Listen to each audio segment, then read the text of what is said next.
Welcome to the REI Agent, a holistic approach to life through real estate. I'm Matthias, an agent and investor. And I'm Erica, a licensed therapist. Join us as we interview guests that also strive to live bold and fulfilled lives through business and real estate investing. Tune in every week for interviews with real estate agents and investors. Ready to level up? Let's do it. Welcome back to the REI Agent. Erica, it's good to have you. Good morning. We wanted to chat a little bit about, and once you listen to this episode, you'll understand why, but just kind of like how we are able to plan fun, intentional things with the kids, meaningful things with the kids, trips, etc., and how big that is. And I think like it kind of makes everything more worthwhile. Like I feel like if you're always, sacrificing for the future, like if you're just, not spending any money, you're saving, you're investing so that one day you can live, you're definitely missing out on life. And, who knows how long we'll be here. But having those times with the kids, we talked a little bit about doing our Eclipse trip where we were planning to be in Rochester, had everything planned out, and then it was going to be cloudy. So we just packed up in the car. We just kind of looked at each other. I remember it's like, we could drive to Canada. and you're just like, well, we came all this way. We might as well. It was like an 8-hour drive to a place that had a park and it was right in the line of totality. We didn't want a really populated place. It was not a big town, Magog, Canada. In the French-speaking part, which we don't speak French. But, we just kind of like, well, let's just do it. Let's just do it. And we spent a couple hours there, packed up and came back. It's like 24 hours and 16 of those hours were in the car, right? At least. Mm-hmm. Yeah. I remember thinking it was really cool to get out of the car and for our kids they didn't hear English anymore. Yeah. It was like, where are we? Yeah. And you mentioned about how they got like special. Did we have like a beer or something? Did we take a beer to cheers when the Eclipse happened? Oh man, I don't remember. But we wanted the kids to have something too, so we got them like these special little like strawberry chocolate milk, like that had like a character. Yeah, like strawberry milk with like frozen. A figurine on the lid, and they got to drink it when the Eclipse happened. And so that's an imprint on their brain. Yeah. But we were just talking. I don't know what the conversation was the other day with the kids about. Was it the best memory ever or something? What was the? Azra asked me what my favorite memory of them is, and I said separately it was the day you were born, but then I asked them what was your favorite memory of what we've done together, and then they kind of launched into all these stories about our trips we've taken. And it's always the trips, like it's just. A special time. Like we were in Switzerland last year, which, really blessed to have family there. And, the things that, the things they remembered the most or that stuck out to us the most was like being on a farm with, my family and like waking up and hearing the cows come in or like helping them get to the field and walking them to the field, in the evenings. But so it's not necessarily that has to take money to do, but just kind of memorable times when we're having that intentional time together. The Magog trip wasn't necessarily a super expensive one. We did some extra stuff like going to Niagara Falls and staying at what was that place? Great Wolf Lodge in Ontario. Yep. But honestly, that didn't even come up. I mean, that was a lot of fun for them, but no, and they hated Niagara Falls. Yeah, that's true. Remember, we were on the boat. Everybody got soaked. Yeah. Nobody was happy. Everybody was screaming. But we made memories. but no, if we talk to the kids, and this is, I think, a key thing here, though, is if we talk to the kids about their memories of that trip, it's probably going to be like that experience of like, the cheersing of the chocolate milk or whatever, strawberry milk is imprinted. That's kind of a special thing they don't get all the time. But yeah, I think also that just like that whole like build up. We got up at 3 a.m. and drove 8 hours and got there. And then we were all kind of sitting around with a group of people in a park waiting for this thing to happen.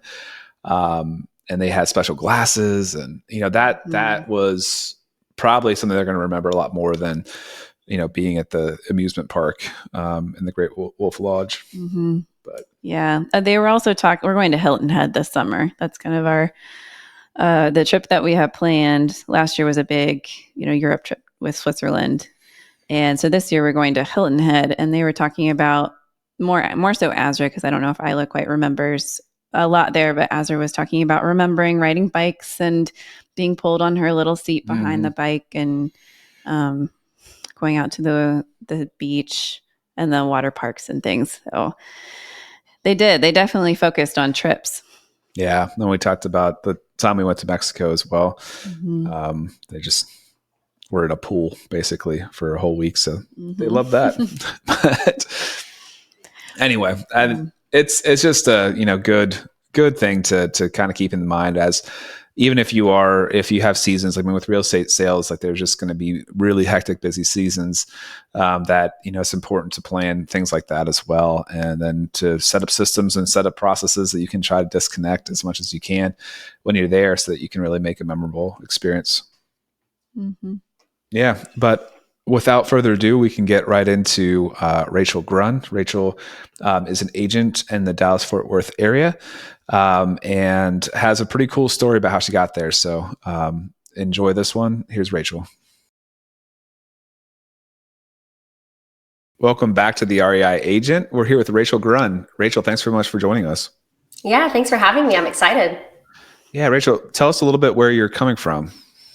So I live in North Dallas, so North Texas, and it's where I was born and raised, and still here. If you're familiar with the North Texas area, I live in Flower Mound. Okay, cool. Tell us a little bit about how you got started in real estate. Oh gosh. So I grew up being homeschooled. So I was homeschooled until high school. And the great thing about being homeschooled is that you get so much field experience in life, right? So you're out there going out with your parents doing stuff. And I luckily had parents who are real estate investors. So from a very young age, I was going to their real estate projects. I was scraping tile at their flips. I was hanging backsplash. I was negotiating with owners. I was going to closings. I was doing all those sorts of things from like the ages of 8 to 12. So I had a lot of exposure to the industry at a very young age.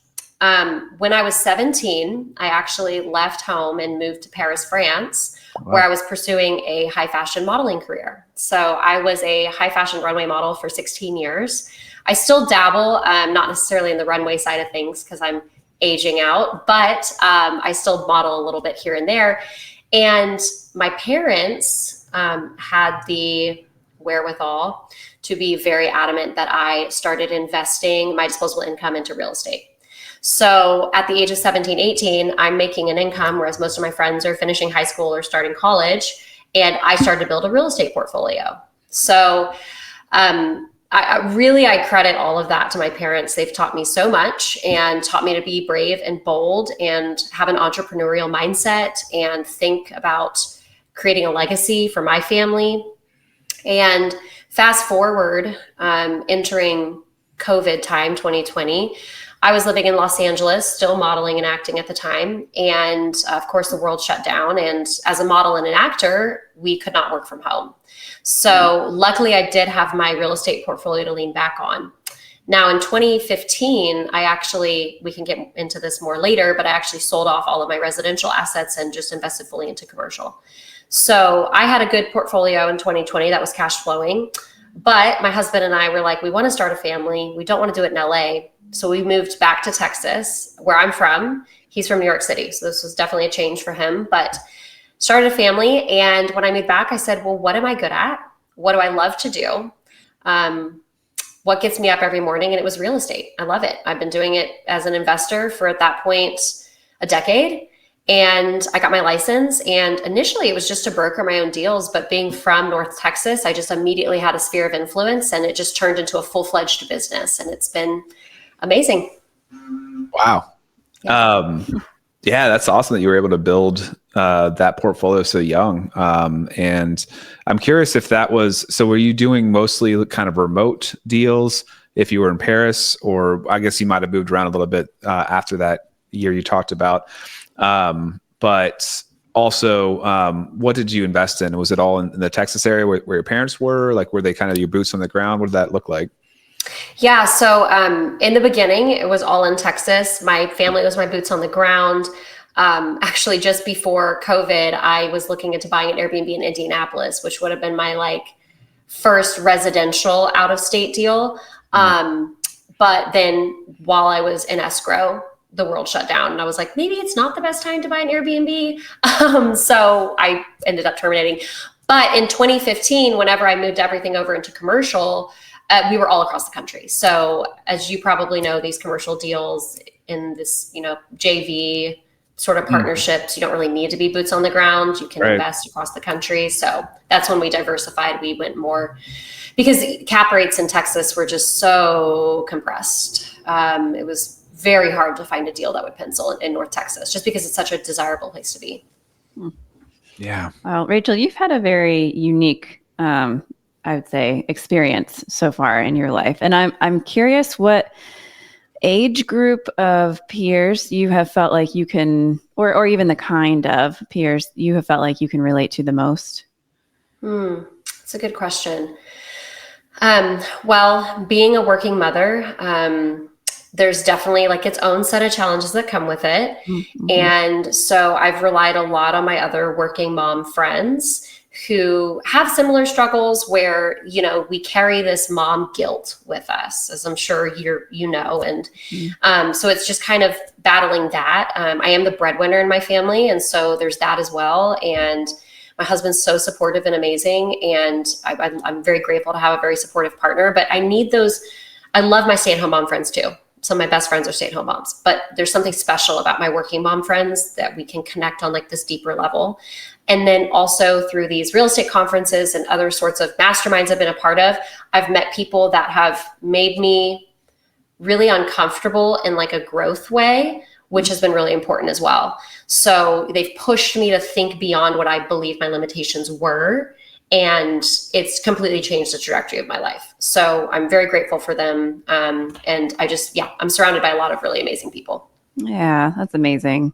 How did you get into modeling in Paris? Because you talk about it like you just hopped on a plane and there you were, and it was great. Did it feel that way? And how did you get in there?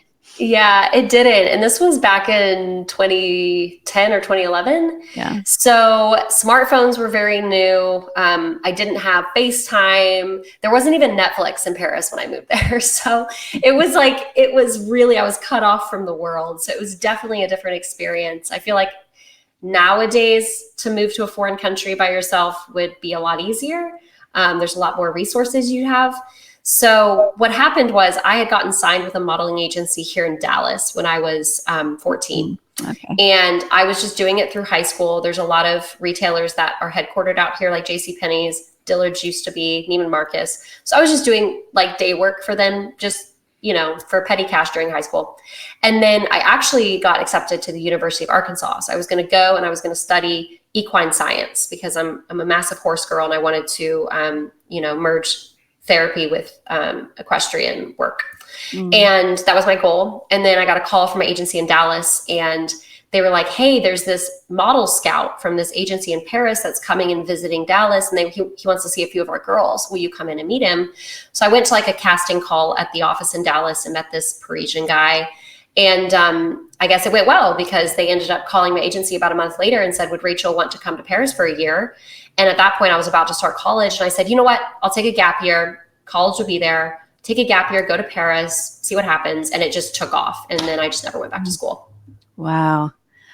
What was that like for you to go, being around your parents so much and not having a separation like school, like some kids do, and then going to a different country and being on your own? Was that lonely for you at all? What was the transition like for you there? Yeah, it was hard. My dad came with me for 2 weeks and just kind of, helped me get settled. Models have what's called model apartments, and it's essentially an apartment that the agency rents, and then you pay the agency a fee to live there. And so I was housing with other models that were also very young, that were very scared. And so we all kind of, we'd go to castings together, we'd go to dinner together. So I felt like I had like a little community. And there's even one girl there from Texas, actually, which was awesome. We're still friends to this day. And so there was parts of it that were, very Scary, yes. Uncomfortable, yes. But also I found a little community, and that was really sweet. And some of the girls I'm still friends with, but I don't know how my parents did it. Me being the mother of a daughter, I just can't imagine at 17 letting her just move across the country, especially like before Life 360, before Find My Friends, before any of that, like just hoping I'm okay. I had a SIM card and a flip phone, and that was it. So wow, it was wild, but you know, it's molded me into who I am. So I'm very well, grateful. yeah, like kudos to your parents for showing you the ropes and exposing you to what they did, and then creating enough of a base for you where you felt comfortable to explore something so different and so far away too. And that's a great job for them. I was going to ask if you, when you got homesick, if you like retiled the bathroom or something. Yeah, I made updates to my model apartment. Yeah, exactly. I always have to be doing something. Yeah, totally.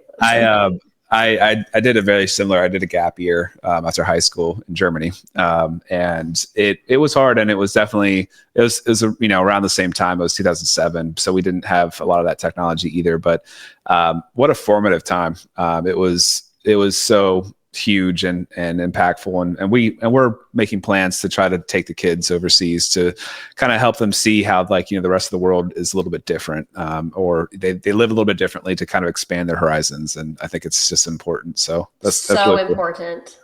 So important. When you I want to hear about how when you got into sales, what did you do? Did you join a team? Did you kind of go into a big brokerage? What was the angle when you started? So I did what everyone did, and I got my education at KW. And when I was there, my team lead actually he's great. And he was like, don't join a team for 90 days. Just give it your best shot at being a solo agent for 90 days. Oh, okay. I was like, okay. Cause I joined, and being from the area, having a huge sphere of influence, and being 27, I mean, that's when everyone buys their first house pretty much. Yeah. So I'm like, had so many buyer leads immediately. And so there was a lot of teams that wanted me, and my team lead was like, don't, just give it 90 days. And I did, and I haven't looked back. So no, I've never been part of a team. Okay. I was with KW for about a year until I got my feet underneath me. And then I moved to a more boutique brokerage, Reflect Real Estate. And I've been with them for now over 3 years. So I got licensed in February 2021, and KW for a year, Reflect now for over 3, and it's been awesome. And as you're going, are you still looking to expand your portfolio of rentals, commercial, whatever? And are you still looking at the joint venture model as kind of like your preferred commercial joint ventures? Yes. I'm always looking for deals. I love my passive cash flow. I really do like the commercial model of real estate. I really like the triple net model. That's kind of the one that I'm most interested in. And now it's kind of taking over my portfolio. A lot of assets I'm, loading off and loading on to triple net. Give us an elevator pitch on that, just in case people aren't as familiar or they think they know what it is, but just sell us on that real quick. Okay, I got it. Yeah, because it's the best. So a triple net lease, the triple and the net is essentially means that it's a type of lease that means that the tenant, a commercial tenant, is responsible for the taxes, insurance, and maintenance on a building. So as the owner of the building, you own it, but then you lease it to a company that operates it and takes care of all of the overhead expenses. So as an owner, there's really not much capital expenditure that you have. And when we're looking at our triple net properties, we are looking at large national tenants. We're not doing mom and pop. They have to be a franchise that has at least 450 locations nationwide, has been in business for over 10 years. And then the actual business that we lease to cannot be franchise owned. It has to be corporate owned, because with a corporate owned location of a larger franchise, they have what's called a corporate rent guarantee. So say Dollar General in Waxahachie, Texas, can't pay their rent, then Dollar General corporate will come in and pay the rent for them. So as an owner operator, there's very little expense, very little liability. It's just kind of like cashing checks, and then you bake in rent increases every 5 years. And as commercial real estate property is valued, it's valued based on your net operating income divided by the cap rate. So you are baking in net operating income increases, which is baking in appreciation. So I love the model. It's been great for us. It's just easy, steady cash flow. Yeah. Oh, that's awesome. So, I mean, yeah, you're looking at probably pretty long leases too when somebody signs in, because you just said baked in 5 years. So obviously you're not doing year to year. What do your typical leases look like? 20 years. 20 years. If you're looking at like a Starbucks, 20 years would be appropriate. Yeah. I wouldn't do less than 10. Yeah, that's pretty awesome. And so most of those you are doing joint venture at this point? Yeah, most of those we're doing joint venture, which is also great because I've been learning from people that know more than me, right? That's what it's about. And that's the beauty of a joint venture. So we brought capital to the table and just a lot of gusto, and have just been learning a lot from our partners. It has been so amazing. We bought a building 2 years ago here in Southlake, Texas. And the other thing about buildings is you want to make sure, so I went over my criteria for the tenant, but for the building, you want to make sure that you are on a road that gets at least 40,000 vehicles per day. And there's studies that will tell you where those places are, but you just want to make sure that you get a lot of traffic nearby, just in case that tenant were to ever vacate. It's going to make it easier for you to find a new tenant to occupy. But yeah, it's been great. So are there exits in the lease itself that would allow them to do, they would have a penalty or something they'd have to pay, but they could. Yeah, they would have to break the lease, you'd pay a penalty. Exactly. Okay. And then depending on how the lease is structured, sometimes they're on the hook for the rent until you find a new tenant.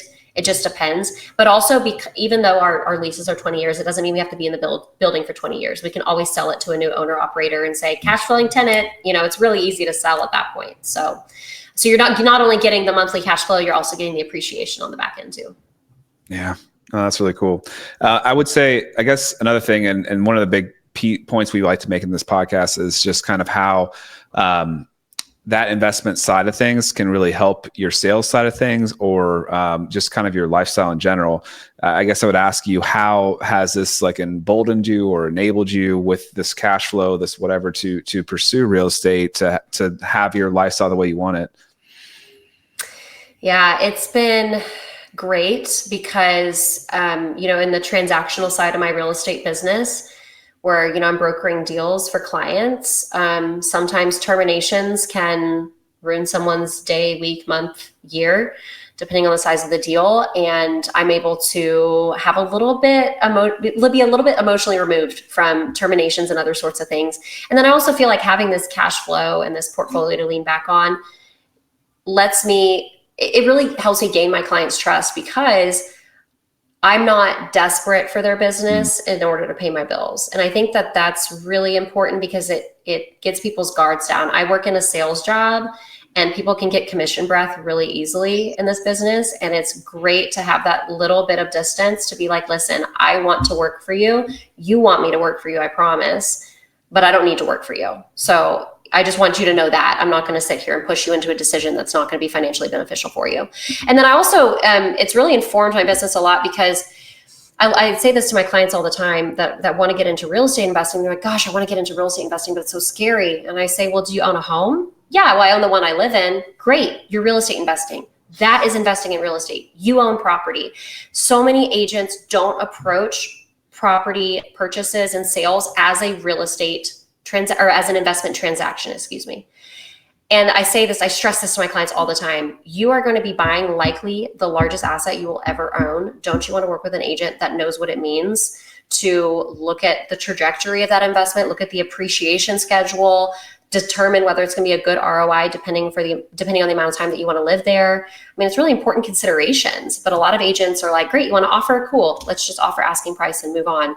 But I come at it with a very much an investment mindset, even for my clients that are purchasing their home they're going to live in. Yeah, I agree completely. I think it's a good perspective, even if they don't care as much, or they think they don't care. But if you have that perspective, you can add to the conversation, into the mix. I think you add a lot of value there, and completely with the commission breath thing. I mean, it's nobody wants a desperate agent. It's not a good look at all. Mm-hmm.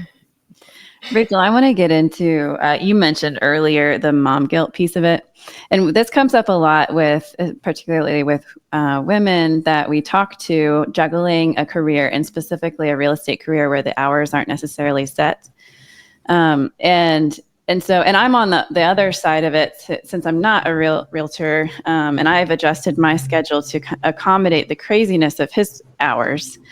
But man, like we've talked to some people who have just really struggled with balancing being home and present with family, but then also like really loving their career and being present for their clients. And I'm just curious what your experience of that has been and how you and your partner have worked that out together, and just anybody listening, I'm sure would appreciate what you've been through. Yeah, we're still figuring it out. It has been rough, definitely rough, because my business has grown exponentially the past couple of years, which also means that the demand for my time has grown. And I did bring on a full-time assistant in January who has been very helpful in helping me manage my time. However, it has not been perfect. So for instance, yesterday, even I had showings all day and my client was 45 minutes late to the first showing. And I nearly had a breakdown because I had already scheduled, oh, great, I'll be home for dinner and I can spend time with my daughter before she goes to bed. And that was just out the window. And it's those moments where you're like, what am I doing? What is important? So it's definitely, I need to get better at setting expectations with clients and drawing boundaries with clients, because I think we believe that if we draw a boundary with a client, they're going to be like, oh, I'll just go elsewhere. You don't answer calls after 8 p.m. You're not the agent for me. But actually, when you have this conversation with clients and you build that relationship and you're honest with them about the reasoning behind your boundaries, like, listen, after 8 o'clock, I just want to be with my family. Or even after 7, like I just want to sit down and have dinner with my family. If it's urgent, don't call me, call 911. But if you set those expectations, they're actually really understanding. So most of the time, and if the client's it's not someone you want to work with anyway. So that's a muscle I've also been exercising, is setting those boundaries, setting those expectations with clients, not setting the expectation that you respond to text at midnight, and not setting the expectation that you'll drop anything and meet someone at any time. I just don't think there's ever a circumstance where that's necessary. Mm-hmm. Yeah, that's huge. I know that's something that we've talked about a lot too. Really, really tough to implement for sure. Mm-hmm. Because like, as you both know, there's crisis stuff that comes up that has to be responded to. But man, that is really hard. We've been on, anniversary trips and things have come up where there's been clients that really like to call during those weekends. Yeah, if you book the trip, it's a guaranteed you'll get a fire. Yeah. Yeah, I've been implementing my assistant as triage. So I'll tell people, I'm like, if you try to call me and I'm unreachable and it's really an emergency, contact my assistant, and my assistant knows me and she'll determine whether it's an emergency or not, and then reach out to me if it is. But also, I'm like, if it's a real 911 emergency, do not call me. If your house is on fire, I don't need to be the first person you call. Please don't call me first. Yeah. Yeah. I also, when I'm working with people, I think I've gotten to the point too, where I think people almost see it as, oh yeah, he's really good. He's really busy. He's got a lot of clients. And I tell people that I also want to be present with you when I'm with you. Right. So like, I'm not answering phones, I'm not answering texts. And I think, I do get back to people, but I would say it's a little bit rare that I answer the first phone call. It's definitely, I get back to people by text, but it's usually, it can be a couple hours. Like I will be out of a podcast, out of an appointment, whatever, and have like 16 texts or something like that to get back to. And it's draining. So I try to batch that stuff a little bit the best I can. I think my clients start getting used to that kind of communication as well, is that, he's not going to get back to me immediately when I text him or call him or email him, but he does get back to me, within 8 hours or 6 hours or whatever it is. Yeah. Exactly. I'm curious about, like how you and your husband have divided this up. Cause I used to work full time, and I worked for a CSB, a community mental health agency, for a long time. That was like long, intense hours and intense work, for me. And then also having, at that time we had 2 little kids, and I ended up leaving that, creating my own practice, which I'm in now, and adjusting those hours according to the season we tend to be in. So that way I can be available for the kids for whatever they might need, so that he can have the flexibility with his hours. And then that also means I transitioned into like the full-time role of the household manager, which I actually really enjoy, but it's we've had to make quite a few major adjustments just to make that balance work for our family. And so I'm curious what you guys have done, or if you have made adjustments just to help things feel good and better and balanced. Yes, we have had to. And again, like it's ongoing, and every day we're checking in and seeing, where are you feeling depleted? What are you not enjoying doing? Those sorts of things, and just trying to find something that makes it work, like with bedtime and dinner and all those sorts of things. Yeah.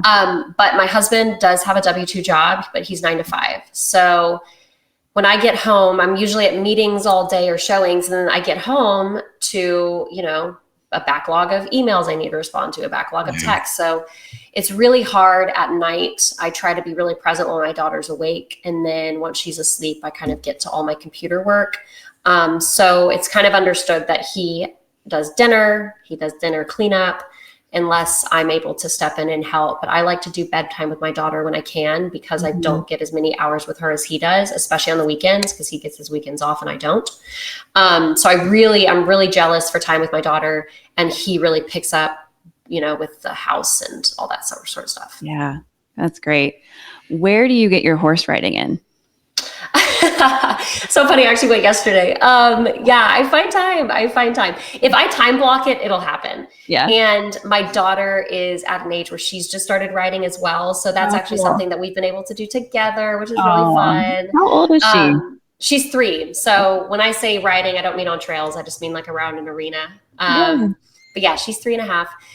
And so that's been great, because now it's something we can do as a family. So all 3 of us will go up to the barn, and I'll ride with her, and my husband will sit and watch and take videos.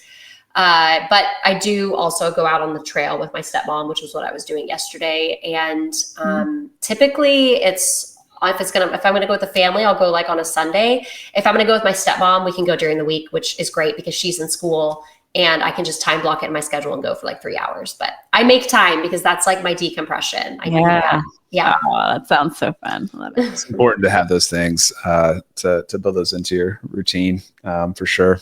Keep you sane. Mm-hmm. Yeah. It's also illegal as a Texan to not have a horse. So there's that. If we're just visiting in a couple weeks, do we have to buy a horse, or? No, you just have to ride one, and then you're good. I'd love to. I got into horseback riding a little bit while I was living in Kansas. Actually, I got riding lessons then, and I have this vivid memory. I went with my dad, and we were both on horses, and like when the horses are coming back to the barn, they get really excited because they know they're going home. And we were not supposed to run with the horses at all. And my dad and I just went straight into a full gallop. And this was maybe my second lesson. But it was so fun and so freeing. I loved every second of it, and totally worth getting chewed out at the end. You're caught up with it. I love it. That is so fun. Wow, very brave of you for your second lesson to do a full-on gallop. That's awesome. That's very brave. Not sure how much control I actually had of that, but I was just on for the ride. All right. I have not ridden a horse. Well, it's been a long time, but when we're in Texas. Okay. In Austin, gallop time. We'll get one. There you go. Rachel, when you brought in your assistant, what did you have? What tasks did you have her take on right away? And what were you kind of like, this needs to get off my plate? Database mining was huge. So that's making sure that everyone in my database has a complete profile, including birthday, address, all those sorts of things. Organizing people in my database, making sure all of my past clients were in my database, a lot of that, just stuff I just was dreading to do. I just don't want to look at it. I don't even want to touch my CRM. It stresses me out. So she just went in there and cleaned up my CRM, got everyone on these schedules and emails.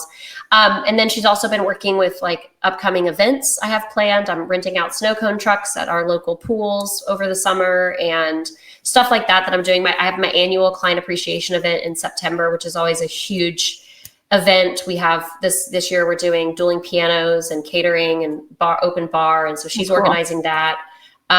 She does a lot of my reverse prospecting. She's just essential. There's so many things I can just throw at her throughout the day. My Canva for Instagram posts and closings and everything like that, doing follow-up with clients. She's also my transaction coordinator. So she does everything contract to close. She's essential. Like, she's amazing. Does she ever help you prep contracts? If you're writing an offer, like if you're writing an offer, for example. No, she's not licensed. So I don't know if that's something she'd be able to do, but it's something I could talk to her about. So there are limitations because she doesn't have a license. So she can write amendments for me. I just have to tell her verbatim what to put in the amendment and have record of that. I think here we can have somebody prep, but like we would hit the send button. So ultimately you'd be like, responsible to look over it, not have them fully take care of it. But it is a risk, and it is one of those things that you want to like.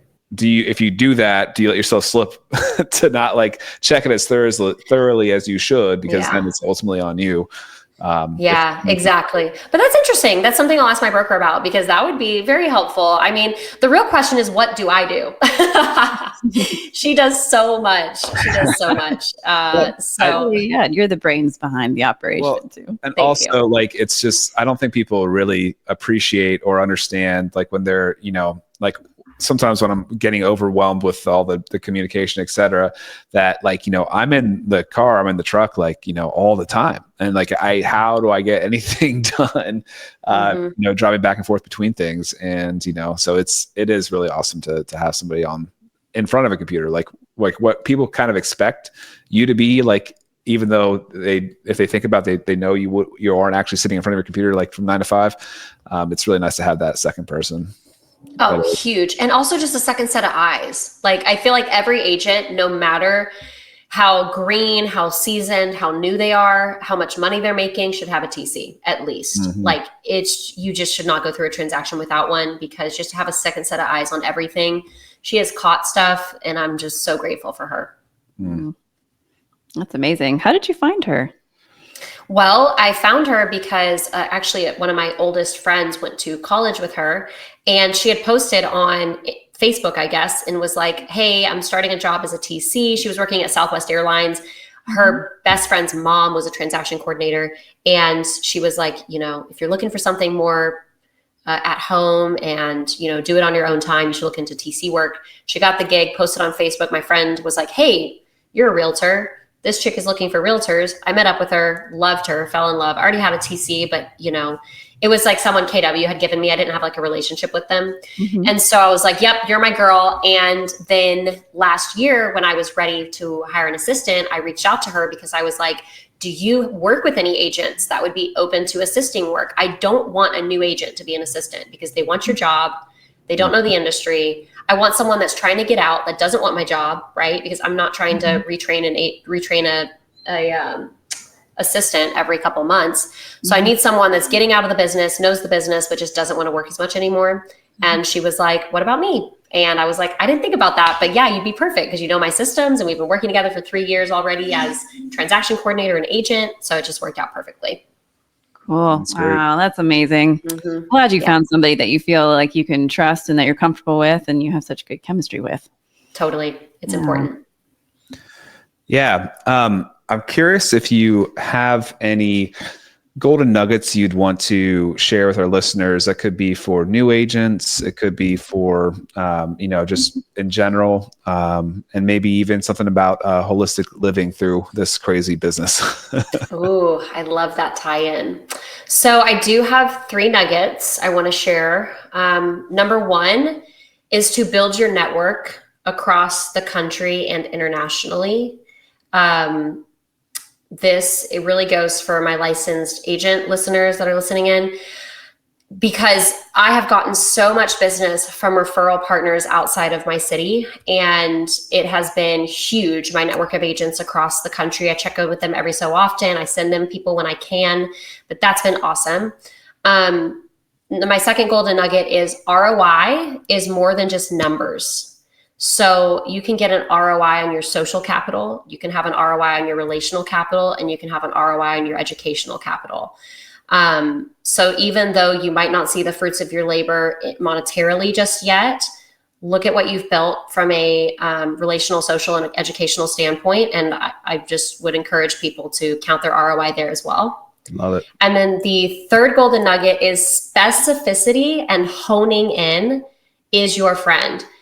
As agents or investors, we think that it's a big flex to say we do it all. And maybe you do it all. I do. I know that I do a lot, and maybe not all, but I do a lot. But you can't cut a tomato, say, with a dull blade. And that's why you're meant to hone your knives, right? In the same way, if we focus on everything, we don't achieve or attract anything. So find your niche and hone in. And then you'll be known as the Airbnb girl, the triple net girl, the whatever guy. And that's been something that I've had to learn, because when you start out, you want all the business, you want to do all the things, and you want people to know you do all the things. But I've found more.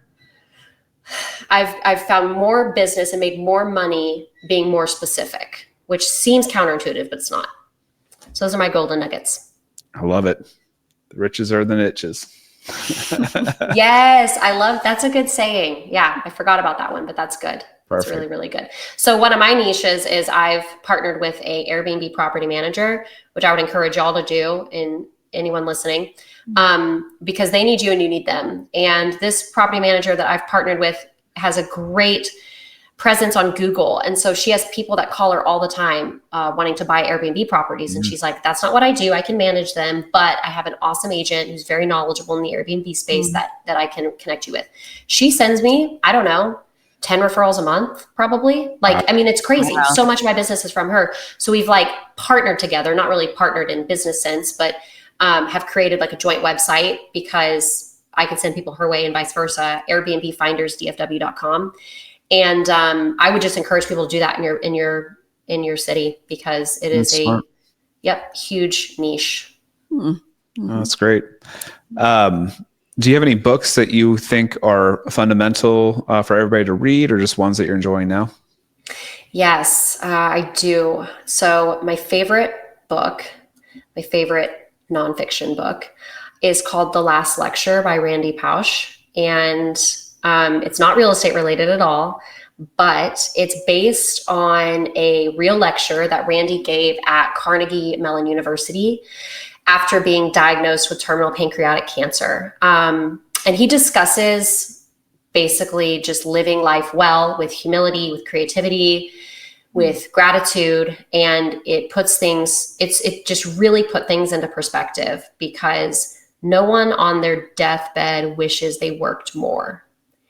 And that's what this guy talks about, because he's so successful, and his whole lecture at Carnegie Mellon is about how none of that mattered.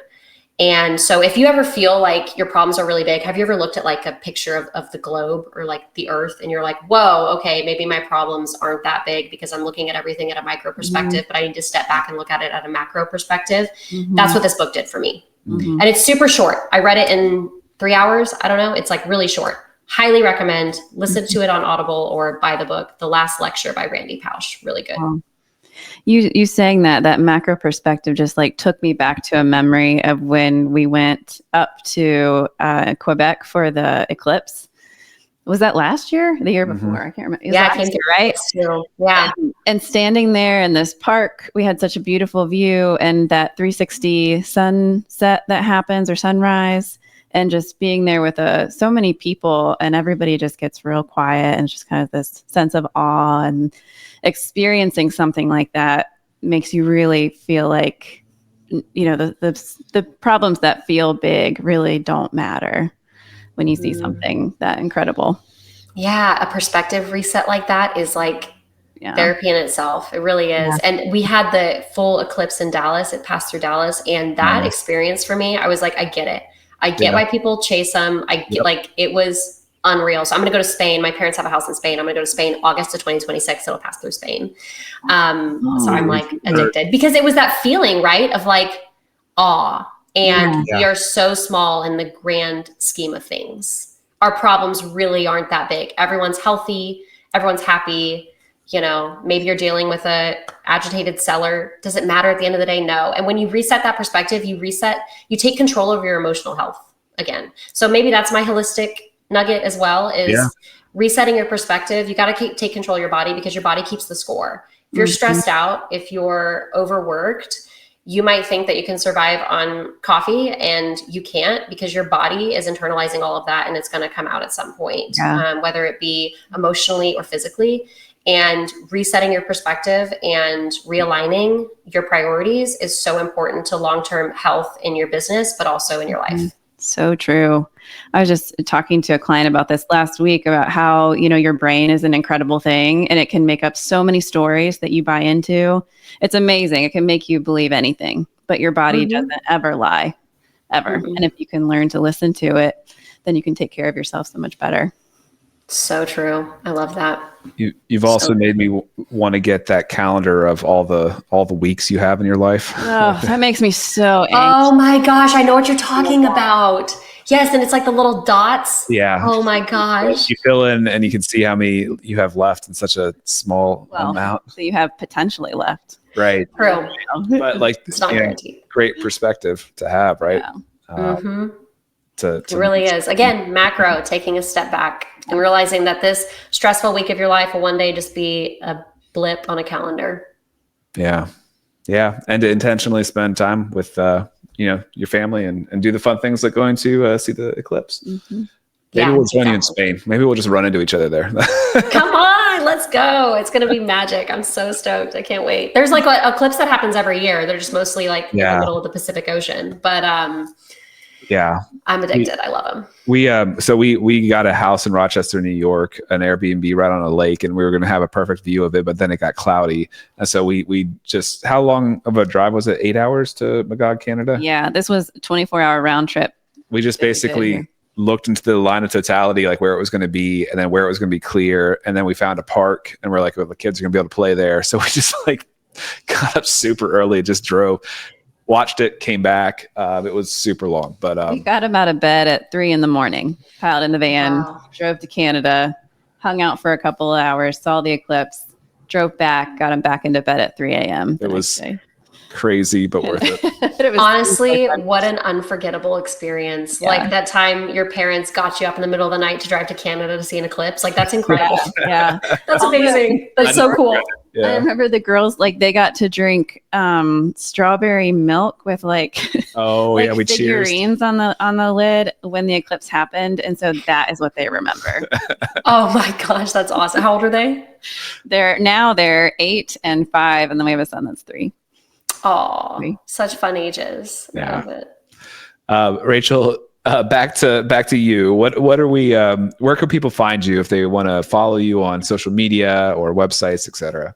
Yeah, so my website is just my name, rachelgrunn.com, and everything's on there. And then you can find me on Instagram. I'm a little bit silly on Instagram. I post nothing serious, and so if you want a good laugh, head to my Instagram at Rachel Sells Dallas, RACHEL Sells Dallas. It's my handle, and that's where you can find me. Perfect. Wonderful. Thank you, Rachel. It's been so good to talk with you. Likewise, guys. Thanks for having me on. Thanks for listening to the REI Agent. If you enjoyed this episode, hit subscribe to catch new shows every week. Visit reiagent.com for more content. Until next time, keep building the life you want. All content in the show is not investment advice or mental health therapy. It is intended for entertainment purposes only.